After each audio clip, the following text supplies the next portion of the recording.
Thanks for checking out this video. This is the 1978 installment of the 1970s horror movie superlative series I'm doing with your friendly neighborhood Uncle Pete. So once again, probably know the drill at this point.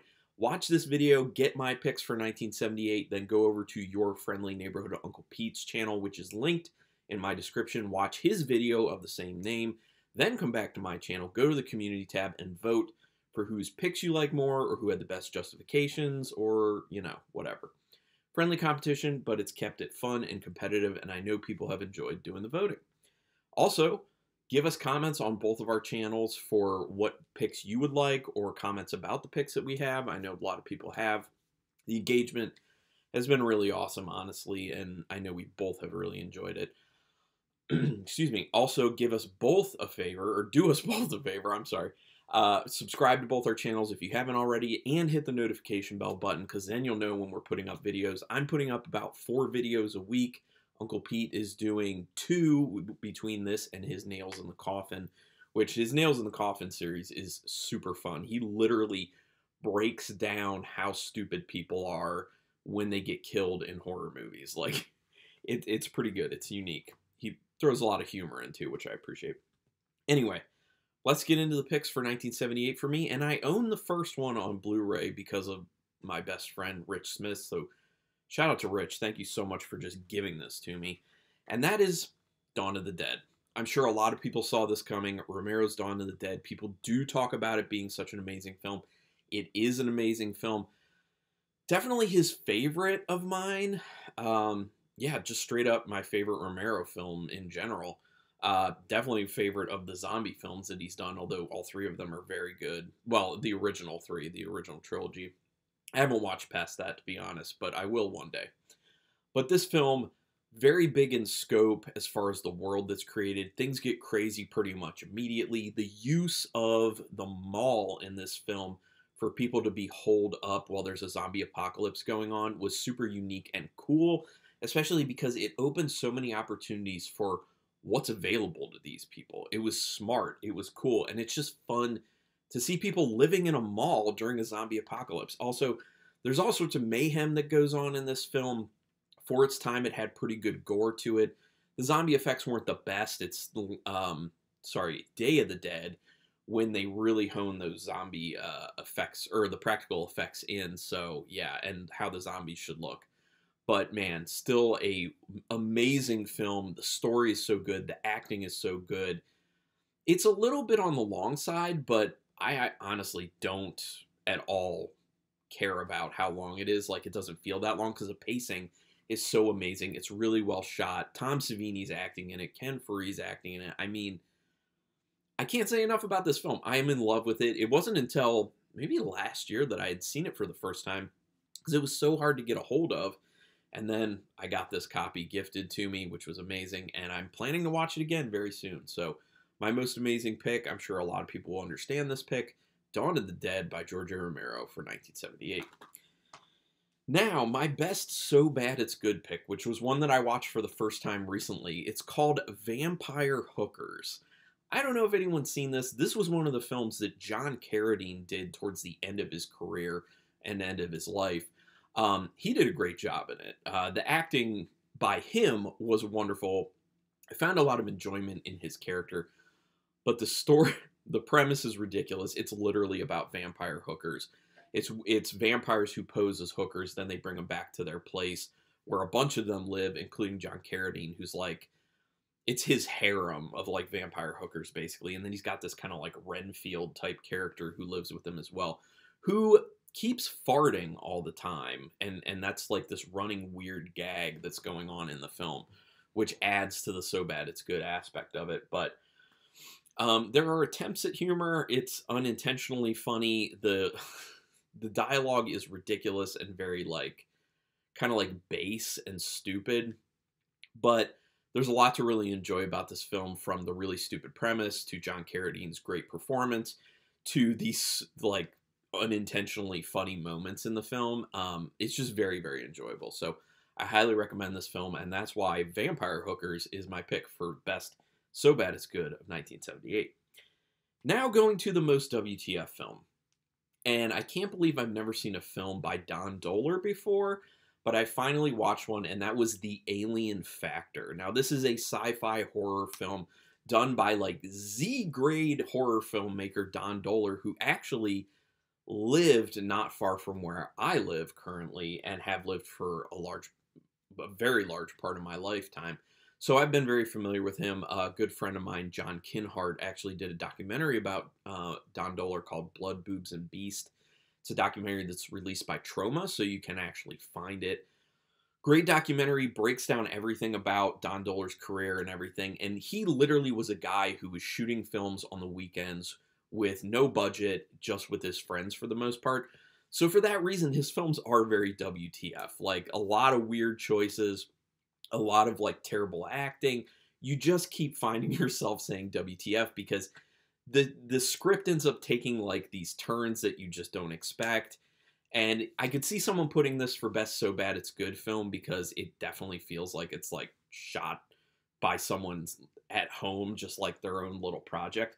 But as my friend Rich had said to me, if you really consider how he was shooting on like no budget on the weekends with friends, he actually accomplished a lot, to be honest. So watch him in that way, but certainly still watch them as WTF films. But that is why my pick for most WTF film of 1978 is Don Dohler's The Alien Factor. Oh, I'm not even going to tell you a synopsis of it. It doesn't even make sense. It's an alien that comes down, actually multiple aliens that come down. There is a twist at the end, but just watch it because it's so bad it's good. Just seek it out. So that's my most WTF. Now going to the best gore category for 78, and that is The Toolbox Murders, which I just watched recently and will be releasing a review on very soon. I think actually this weekend or the next weekend when I'm putting this video up. But The Toolbox Murders had the best gore I've seen in the films that I've watched from 1978. Pretty brutal kills, too. Like, it's not just a situation where they have a good amount of actual splatter and gore. They show some of the kills, like nail gun to the head that seems pretty brutal. They show a drill in an arm with plenty of blood spurting out. You know, things like that. The kills look good. Someone gets lit on fire, stuff like that. But it's not just how they look practical effects-wise.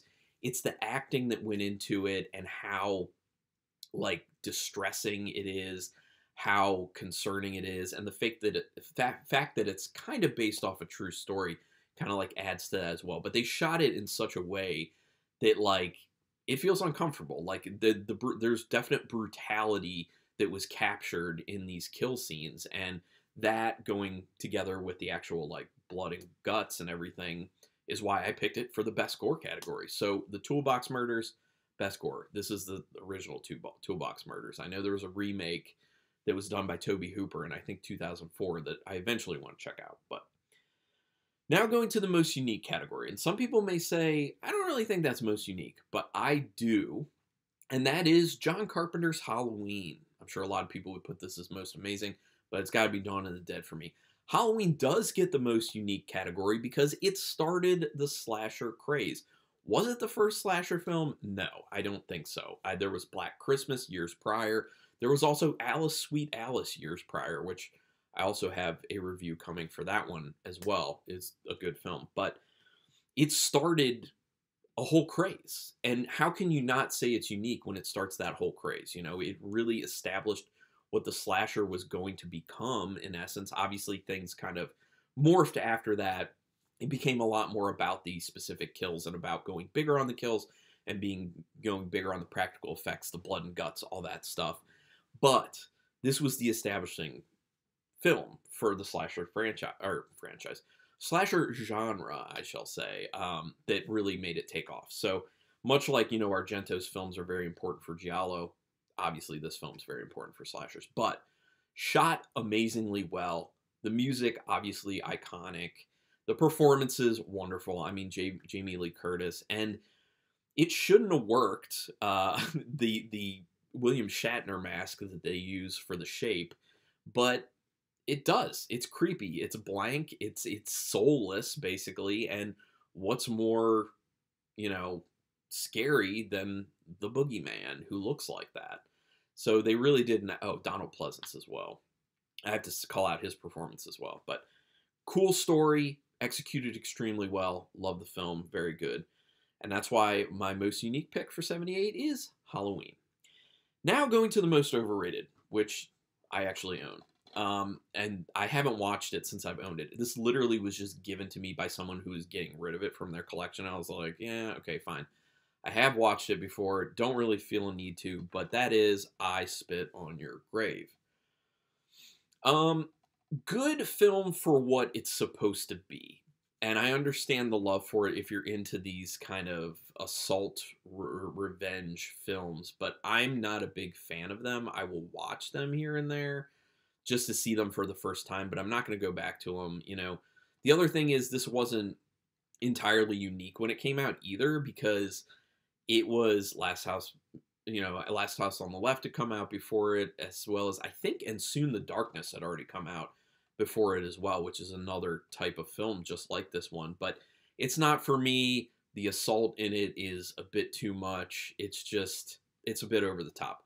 I do understand why people like it though, but I think it's very overrated for what people talk about. But I do want to point out that my version of this actually has a second bonus commentary track by, Joe Bob Briggs.